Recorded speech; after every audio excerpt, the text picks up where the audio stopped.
भक्तजनों, आज आप सुने खूब सुंदर नाग पंचमी का व्रत कथा और साथ में सुने राजकुमारी और सांप की कथा। खूब सुंदर कथा है। एक राजकुमारी थी। वो अपना माता पिता का एकलौती बेटी थी। उनकी कोई भाई नहीं था। सभी भाई बहन को हंसते खेलते राजकुमारी देखती है तो वो उदास हो जाती है। कहती है कि शायद मेरा भी भाई होता तो मैं भी ऐसे ही अपना भाई के साथ खेलती कूदती। सावन मास का नाग पंचमी था।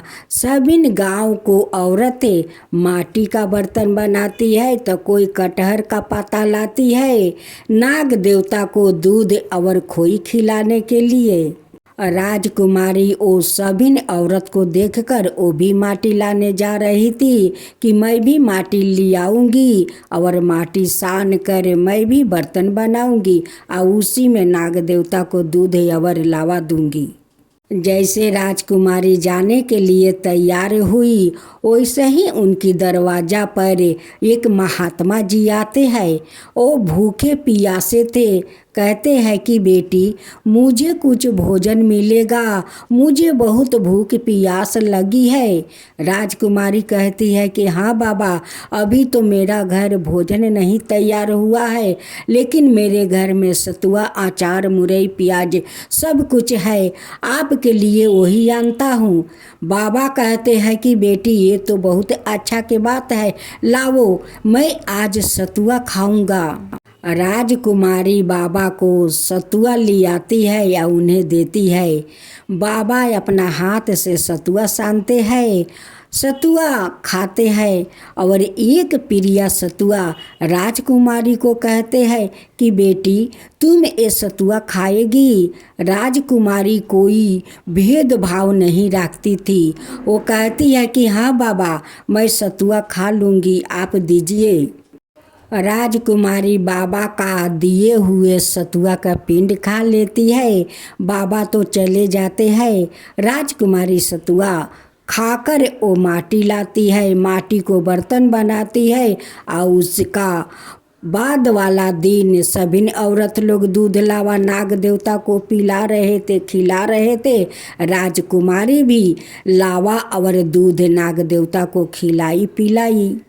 जब नाग देवता को दूध चढ़ा कर आई, अपना हथेली देखती है तो एक हथेली में उनकी एक फफोला है।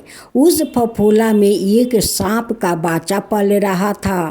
राजकुमारी अपने हथेली के फफोला देखती है, उसका अंदर सांप का बच्चा देखती है। कहती है कि ये कैसा अद्भुत है कि मेरे हथेली के अंदर फफोला है, फफोले में सांप पल रहा है, ये कैसा अद्भुत बात है। राजकुमारी सोचती है, कहती है कि जो भी हो, आज नाग पंचमी है, आज का दिन मेरे हाथ में ऐसा अद्भुत रहस्य है। इस रहस्य को तो मैं किसी को नहीं बताऊंगी। अगर बता देती हूँ तो कोई मेरे फफोलों को फटाकर और उस सांप का बच्चा को मार देगा। जैसे जैसे सांप बड़ा होते जा रहा था वैसे ही फफोला बड़ा होता जा रहा था। देखते देखते कुछ दिन बीत गया।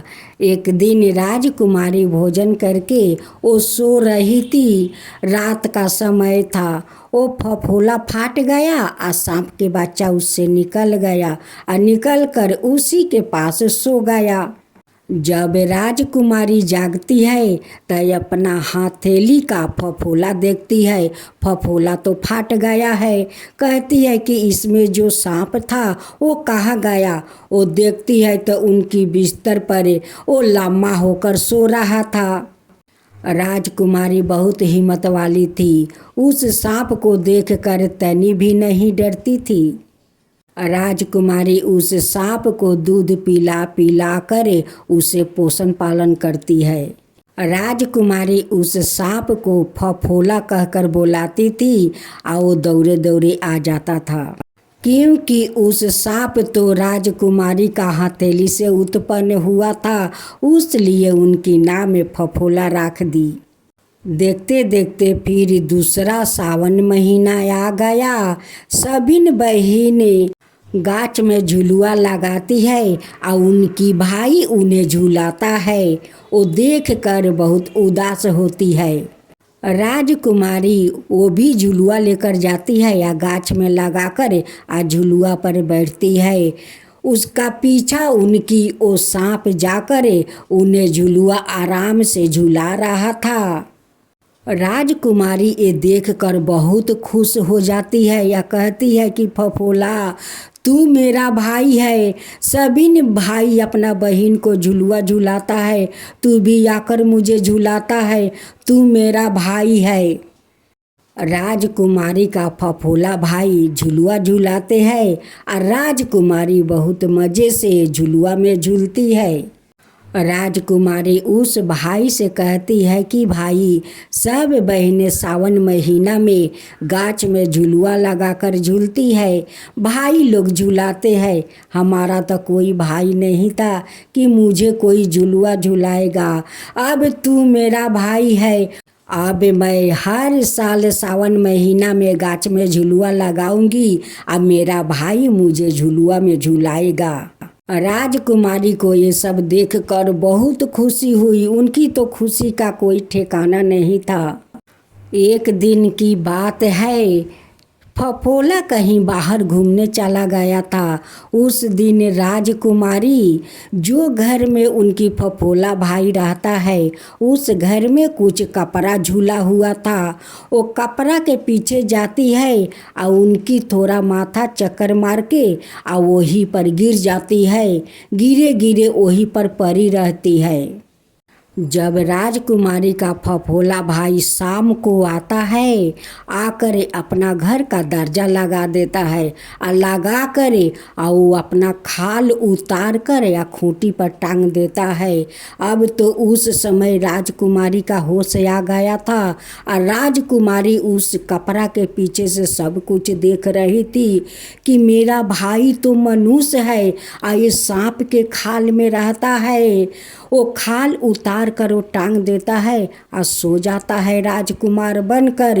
अब तो ये बात देख कर राजकुमारी को औरों खुशी का कोई ठिकाना नहीं है। ये सब देख कर राजकुमारी सोचने लगी कि जब मेरे माता पिता मामा के घर से लौटेंगे, अगर मेरा माता पिता इस सांप को देखे तो ना जाने कि वो लोग कैसा रिहास करेगा, इन पर क्या जुल्म करेगा, इन्हें घर में रहने देगा या नहीं रहने देगा। यही सब राजकुमारी सोच रही थी।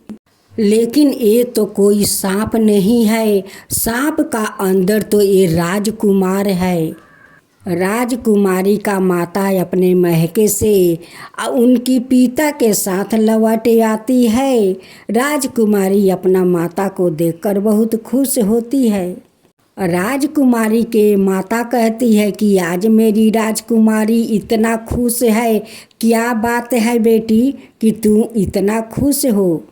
राजकुमारी कहती है कि माता पिता, तुम लोग इतना दिन के बाद अपना महके से लौट रही हो तो मेरा खुशी नहीं होगा। मेरा तो खुशी होगा कि मेरा माता पिता इतना दिन के बाद घर पर लौटा है। राजकुमारी सोचती है कि इस सांप का रहस्य अपना माता पिता से बता देना चाहिए, ये छुपाना ठीक नहीं होगा। उनकी माँ कहती है कि राजकुमारी सब कुछ ठीक ठाक है। तो राजकुमारी कहती है कि हाँ माता, सब कुछ ठीक है। राजकुमारी अपना माता से कहती है कि माता, मैं अगर कोई अद्भुत ऐसा बात बताऊं तो उस बात को सुनकर तुम खुश होगी या दुखी। माता कहती है कि राजकुमारी, अगर खुशी के बात होगा तो मैं तो खुश तो होंगी। क्या बात है बेटी, बताओ कि मैं खुश नहीं होगी। राजकुमारी सारा कहानी अपना माँ को कहती है कि माँ, नाग पंचमी के दिन एक महात्मा आए थे। वो भूखे प्यासे थे, घर में अभी तक भोजन तैयार नहीं हुआ था। वो भोजन मांगा तो मैं उन्हें सतुआ या चार मुरई पिया सब कुछ दिया। बाबा तो सतुआ खाए, लेकिन एक पिरिया सतुआ मुझे दिया। मैं सतुआ को खा लिया। आज जब नाग पंचमी के दिन रात में अपना हथेली में देखता हूँ तो मेरे हाथ में एक फफोला हो गया था और उस फफोला में एक सांप का बच्चा पल रहा था। वो सांप आज बहुत बड़ा हो गया है माता। वो सांप कोई सांप नहीं है, वो तो राजकुमार है सांप का अंदर। सांप का खाल में सारा दिन रहता है और जब रात को घर में सोने जाता है तो जानती हो माँ, वो अपना खाल उतार कर खूंटी में टांग देता है और वो राजकुमार 12 बरस के बनकर वो सो जाता है। माँ जानती हो, सावन के झूले में सब लोग झुलुआ झूलते हैं, भाई उनके झुलाते हैं। मैं जब जाकर झुलुआ लगाती हूँ तो वो जाकर मुझे झुलाता है। उससे तो मुझे डर भी नहीं लगता है और उसका नाम मैं फफोला रखा है। वो फफोला कहकर बुलाती हूँ, वो दौड़े दौड़े आते हैं। राजकुमारी का माता कहती है कि बेटी, ये सब रहस्य तुझे कैसे पता? राजकुमारी कहती है कि माता, फफोला तो दिन भर बाहर रहता है, वो शाम को आकर अपना खाल उतार कर सो जाता है। ये रहस्य मुझे तब पता चला कि उनकी घर में गई थी और मेरा अचानक माथा घूरकर उस कपड़ा के पीछे गिर गई थी। वो शाम हो गया, शाम के पहरे आया तो देखती हूँ, तभी तक तो मेरा होश आ गया था।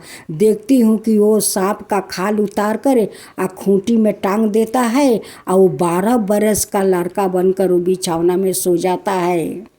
राजकुमारी के माँ कहती है कि बेटी, ये तो बहुत बड़ा नाग देवता का चमत्कार है। जो तुम्हें सतुआ खिलाया था वो कोई मामूली महात्मा नहीं था, वही नाग देवता था कि महात्मा के भेष में आकर तुम्हें सतुआ खिला गया और तुम्हारा हथेली में फफोला हो गया और उस फफोला में सांप उत्पन्न हुआ। तुम हमेशा भाई भाई करती रहती हो ना, उसलिए नाग देवता तुम्हारे हाथ में उस फफोला में सांप का रूप में तुम्हें भाई दिया है। राजकुमारी का पिता से उनकी माँ सारे बात बता देती है और कहती है कि इस राजकुमार को हम लोग सांप के खाल से कैसे निकालूं, इसका बारे में हम लोग के सोचना होगा। राजकुमारी का पिताजी कहते हैं कि बेटी, ये तुम्हारा भाई कैसे हुआ? ये सांप तो तुम्हारा हथेली से उत्पन्न हुआ है, तो इसलिए वो तुम्हारा पति का रूप में माना जाएगा और वो तुम्हारा पति होगा बेटी।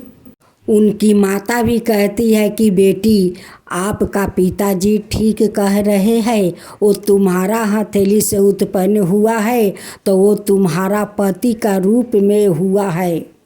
अगर वो मेरा हथेली से उत्पन्न होता तब जाकर तुम्हारा वो भाई होता। राजकुमारी का माता पिता के आने के बारे में फफोला का कुछ अभी पता नहीं था। उनकी माँ उन्हीं का घर में जाकर एक कोना में छुप जाती है और उनकी पिता बाहर अग्नि कुंड लगाकर बैठा था कि जब वो आकर खाल उतार कर सो जाएगा तो तुम उस खाल को उतार कर आस्ते बाहर निकल जाना और इस अग्नि कुंड में जला देना। उनकी माँ उसी कपड़ा के पीछे जाकर छुप जाती है।